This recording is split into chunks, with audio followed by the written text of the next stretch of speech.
السلام علیکم دوستو، کیسے ہیں آپ لوگ؟ امید کرتا ہوں کہ آپ سب خیریت سے ہوں گے۔ جہاں بھی ہوں گے اللہ تعالیٰ آپ کو خوش رکھے، صحت اور لمبی عمر دے، اور کبھی کسی کا محتاج نہ کرے۔ ویلکم ٹو مائی چینل خوفناک کہانیاں ہورر سٹوریز ود وہاب۔ چلتے ہیں آج کی سٹوری کی طرف۔ السلام علیکم، میرا نام فہد ہے، اور جو واقعہ میں بتانے جا رہا ہوں وہ میری زندگی کا سب سے حیرت انگیز اور خوفناک تجربہ تھا۔ یہ 2019 کی بات ہے، جب میں اپنی نوکری کی وجہ سے کراچی شفٹ ہوا۔ بجٹ کم تھا، اس لیے ایک سستا لیکن بہترین فلیٹ کی تلاش میں تھا۔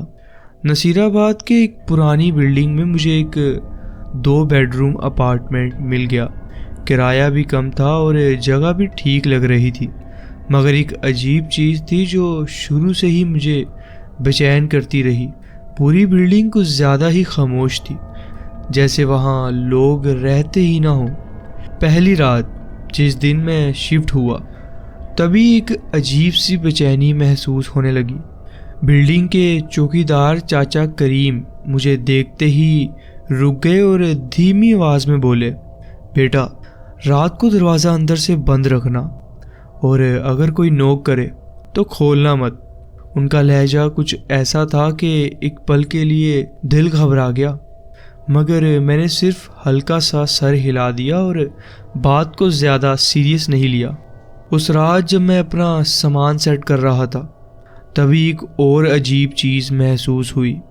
میرے ہمسائے کا فلیٹ بالکل سناٹے میں تھا، کوئی آواز، کوئی حرکت نہیں۔ مجھے تھوڑی کیوریوسٹی ہوئی، میں نے پیپ ہول سے جھانک کر دیکھا، لیکن کوریڈور بھی بالکل سنسان تھا۔ وہ فلیٹ بند تھا۔ چلو کوئی نہیں، شاید ابھی کوئی رہنے نہیں آیا ہوگا، میں نے خود کو تسلی دی اور واپس اپنے کام میں لگ گیا۔ لیکن رات کے 2 بجے ایک عجیب سی آواز سنائی دی، جیسے کوئی دھیرے دھیرے میرے دروازے کے باہر چل رہا ہو۔ پہلے میں نے سوچا کہ شاید کوئی ہمسایہ ہوگا، اس لیے اگنور کر دیا، مگر پھر ایک ہلکی سی نوک سنائی دی 3 بار، جو کہ میرے دروازے پر ہوئی۔ میری سانس ایک پل کے لیے اٹک گئی۔ اتنی رات کو کون ہو سکتا ہے؟ دل تیز دھڑکنے لگا۔ میں نے دھیرے سے اٹھ کر پیپ ہول سے دیکھا، لیکن کوریڈور بالکل خالی تھا، کوئی نہیں تھا وہاں پر۔ میں نے خود کو تسلی دی کہ شاید مجھے وہم ہو رہا ہے۔ ہلکی سی مسکراہٹ کے ساتھ سر جھٹکا کر واپس لیٹ گیا، لیکن اندر ہی اندر ایک عجیب سی گھبراہٹ محسوس ہو رہی تھی۔ دوسری رات پھر وہی آواز سنائی دی، مگر اس بار میں نے دھیان سے سنا۔ یہ صرف ہلکی فٹ سٹیپ نہیں تھی، بلکہ ایسا لگ رہا تھا جیسے کوئی زور لگا کر اندر آنے کی کوشش کر رہا ہو۔ پہلے ہلکے سے نوک ہوا، پھر تھوڑی دیر خاموشی، اور پھر ایک اور نوک، تھوڑا زیادہ تیز۔ میری روح کانپ گئی۔ دھیرے سے پیپ ہول سے جھانکا، اور جو دیکھا اس سے میرا دل زور سے دھڑکنے لگا۔ میرے پیروں تلے جیسے زمین ہی نکل گئی ہو۔ ایک لمبا دبلا پتلا آدمی، سر جھکایا، بالکل میری دروازے کے سامنے کھڑا تھا۔ اس کا سر نیچے جھکا تھا، اس لیے اس کی آنکھیں نظر نہیں آ رہی تھی۔ کوئی حرکت نہیں، کوئی آواز نہیں، صرف ایک بے جان مورت کی طرح وہاں جمع ہوا تھا۔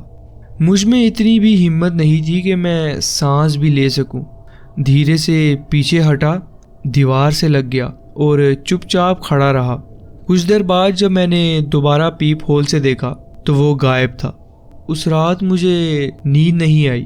تیسری رات دروازہ کھل گیا۔ اب مجھے پوری طرح سے یقین ہو گیا تھا کہ کچھ تو گڑبڑ ہے۔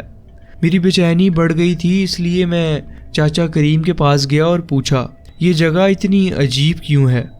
چاچا تھوڑا ہچکچایا، جیسے کچھ کہنا نہ چاہتا ہو، پھر دھیرے سے بولا، بیٹا جو تیرے پڑوسی ہے نا، وہ اصل میں انسان نہیں ہے۔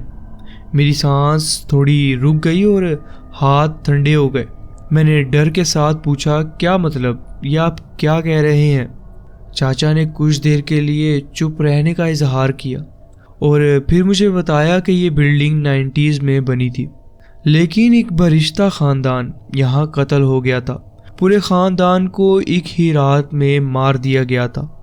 تب سے یہ بلڈنگ کسی نہ کسی طریقے سے کچھ عجیب چیزوں کا شکار ہو گئی ہے، اور جو بھی یہاں شفٹ ہوتا ہے اس کے ساتھ کچھ نہ کچھ پرانی چیزیں ہو جاتی ہیں۔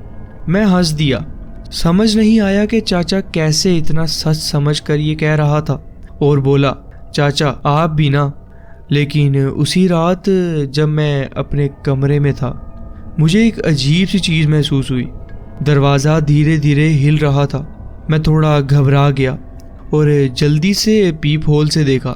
پھر وہی آدمی وہاں کھڑا تھا جو میں نے پچھلی رات دیکھا تھا، لیکن اس بار اس کا سر اور نیچے جھکا ہوا تھا، جیسے وہ سیدھا زمین کو دیکھ رہا ہو۔ میں نے دروازہ بند کیا اور اندر آ گیا، مگر پھر ایک اور عجیب چیز ہوئی جو کبھی نہیں بھول سکتا میں۔ دروازہ جو میں بند کر کے آیا تھا اندر سے خود بخود دھیرے دھیرے کھلنے لگا۔ میری جان نکل گئی۔ میں نے فوراً بھاگ کے دروازہ بند کیا، لیکن اس بار ایک ٹھنڈی ہوا میرے کمرے میں گھس گئی تھی۔ میری رگوں میں سردی کا احساس ہو گیا۔ میرے جسم کے ایک بھی حصے میں سکون نہیں تھا، مگر مجھے ایسا لگا جیسے کوئی میرے پیچھے کھڑا ہو۔ میں نے ڈر کے مارے ہاتھ میں تسبیح پڑھنا شروع کر دی اور آنکھوں میں آنسو آنے لگے۔ تبھی ایک بھاری آواز میرے کان میں گونجی، جیسے کوئی بے جان سایہ میرے ساتھ بات کر رہا ہو۔ اب نکل بھی نہیں سکتا تھا۔ میں زور سے چیخ پڑا، اور بس پھر ہوش تب آیا جب صبح ہوئی۔ میرے دروازے پہ گہرے ناخن کے نشان بنے ہوئے تھے، جیسے کسی نے جان بوجھ کر پوری جان لگا کے اسے خروچا ہو۔ میں بنا کسی فکر کے صبح صبح اپنا سامان جلدی جلدی پیک کرنے لگا۔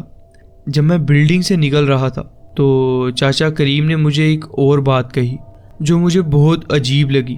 اگر تو رکتا تو تیرے پڑوسی تجھے اپنا بنا لیتے۔